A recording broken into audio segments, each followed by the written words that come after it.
her head! Get off me! Get off your knees! Get off me! Get it off! Get back. Get off her head! In Los Angeles, that is Amanda Trebach, a nurse and U.S. citizen who was observing ICE agents near their staging area. Get off me! This is public property, sir. ICE, says Trebach, threatened agents with a protest sign. This is ICE beating her up. They got her knee on her head. I'm where I need to be 10 feet, so... You guys get her in the van? Sir, you okay? Yeah, my keys are in there. Okay. Get back. And you got 10 10 feet. feet away from us. It is 10 feet. You a brown man. You should be ashamed of your mother selves.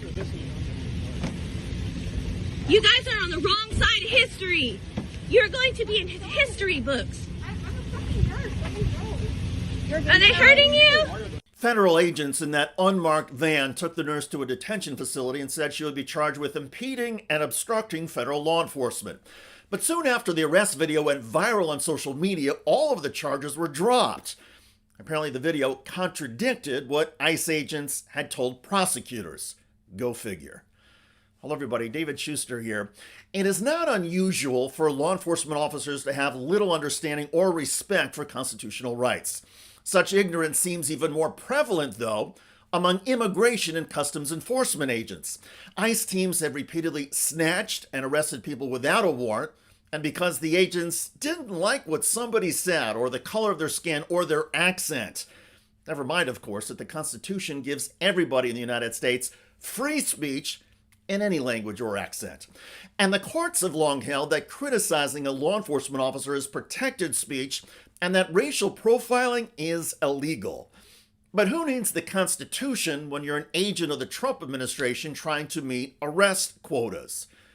Anyway, legal experts say that this assault and detention of Nurse Amanda Trebach was clearly unlawful and that she could have compelling grounds for a civil rights lawsuit. She and the other ICE observers were standing on public property, and they were simply waving their signs, according to all accounts, although there are some accounts that maybe they were yelling at the ICE agents. But there's no evidence that anybody blocked ICE vehicles or impeded any agents. In other words, the ICE agents claimed obstruction until the government assertions were contradicted by the citizens' video. This is how ICE seems to operate these days. Arrest anybody and everybody you don't like or who criticizes your mission, and let the lawyers sort it out later. Of course, that is not how due process works under the U.S. Constitution. And legal experts say that ICE could be found liable for any physical and emotional damage suffered by Nurse Amanda Trebach. The legal exposure for the Department of Homeland Security and its ICE agents seems to be growing by the day.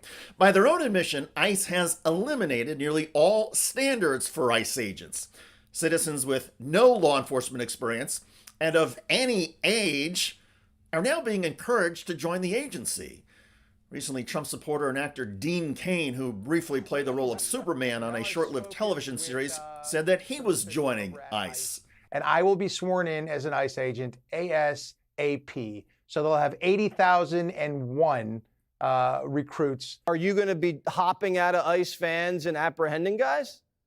I will do whatever Director Lyons wants me to do.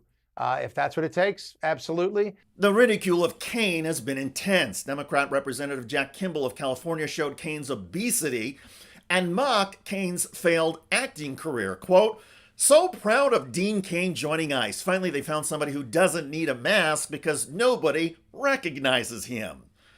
The exception may be Internal Revenue Service collection agents. Hoodlum wrote, "No wonder he had to join ICE. According to public records, Dean Cain faced significant tax issues with 5 major tax liens totaling over $800,000. ICE is currently offering new recruits a $50,000 signing bonus. With all the additional ICE agents and the ramped-up deportation rates, the Trump administration is looking to build additional detention facilities. The Republican Party of Nevada wants in on the action. Headline in fundraising pitch, Nevada GOP urges state to build its own alligator Alcatraz, but coyote-themed. Quote, the Republican Party sent a fundraising email August 8th asking if Nevada should follow Florida's example and construct its own detention facility. Florida has Alligator Alcatraz, a high-security ICE detention center designed to detain and process illegal immigrants quickly and efficiently, reads the email. Now we're asking, Should Nevada have something similar? We're calling it the Coyote Compound, and it would send a clear message Nevada takes border security seriously. Actually, the message would be that Nevada Republicans embrace cruelty and incompetence. Because the latest data shows that the number of people being arrested by ICE who have a violent criminal record is less than 8%. Most people being detained and arrested have no record except some citizenship issues, or they are U.S. citizens that ICE doesn't like. And that takes us back to Los Angeles and Nurse Amanda Trebach. It is not clear if Nurse Trebach is going to sue ICE for her unlawful arrest and detention. For now, she is taking some time to decompress and process things. Still, one can only hope she gets the justice she deserves in whatever form she seeks. ICE is out of control and engaged in behavior that is reckless, dangerous, and unlawful. They are not protecting the border. They are terrorizing people with dark skin, all for the sadistic pleasure of Donald Trump, Stephen Miller, and countless other right-wing lunatics. Someday, this will end. And history will record that everybody who stood up to ICE, from nurses like Amanda Trebach to other concerned citizens documenting the raids, all of these activists will be remembered and recognized as heroes. They are a light in the dark, dreary, and shameful era of Donald Trump.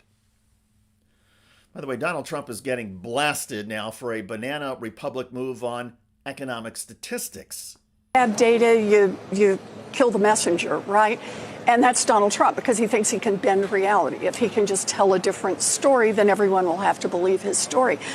I think most people have not absorbed just how dangerous it is, both to fire the head of the Bureau of Labor Statistics and also, then what? To put in some sycophant who's going to give data that makes the president happy?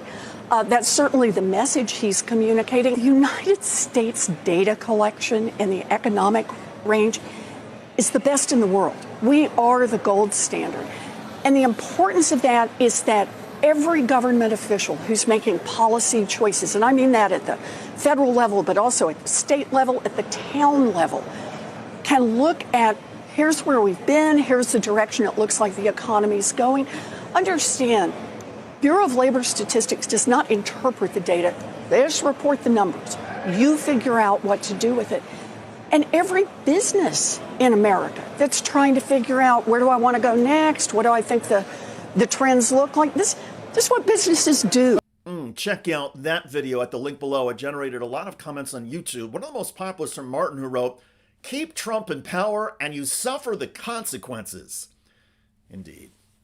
I look forward to reading your comments about ICE agents arresting a U.S. citizen and then dropping the charges when the video and the outrage went viral. I'm David Shuster. Thanks for joining us.